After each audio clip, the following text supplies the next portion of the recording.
Hello बच्चों, आइए इस प्रश्न को पढ़ते हैं। बोला रहा है एक वस्तु 2 चक्कर प्रति सेकंड के वर्ग के त्वरण से घूम रही है।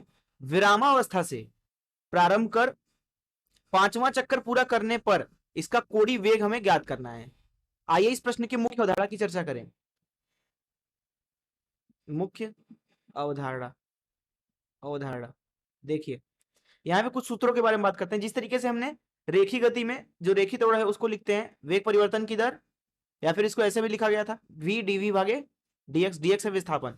बिल्कुल इसी तरीके से हम कोणीय त्वरण अल्फा से दर्शाते हैं और इसका मान लिखा जाएगा। बस यहाँ रेखी वेग जो है वो कोणीय वेग में परिवर्तित हो जाएगा। डी ओमेगा भागे dt बन गया, v की जगह पे ओमेगा आ गया तो ओमेगा डी ओमेगा भागे, यहाँ dx रेखी विस्थापन था, यहाँ कोणीय विस्थापन आएगा डी थीटा। तो ये पहली चीज आप समझे। दूसरी चीज यहाँ पे ये समझिए कि जो ओमेगा होता है कोणीय वेग वो दरअसल कुछ और नहीं बल्कि डी थीटा भागे dt है, अर्थात प्रति एकांक समय में वो कितना कोण घूम रहा है। जिस तरीके से रेखी गति होता है या रेखी वेग जो होता है वो होता है प्रति एकांक समय में विस्थापन, उस तरीके से कोणीय वेग हो गया प्रति एकांक समय में कोणीय विस्थापन।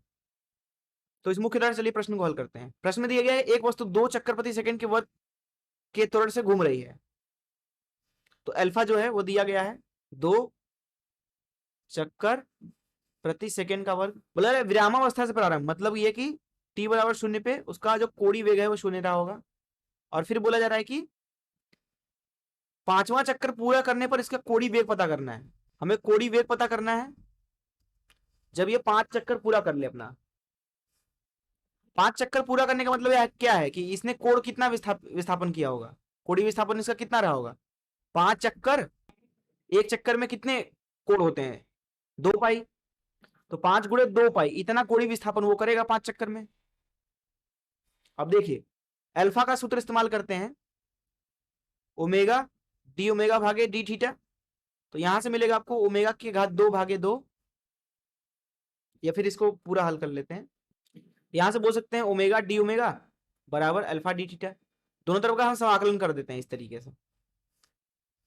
तो देखिए जब थीटा 0 रहा होगा तो क्योंकि प्रारंभ में विरामावस्था से शुरू हुआ है तो ओमेगा 0 ले लिया।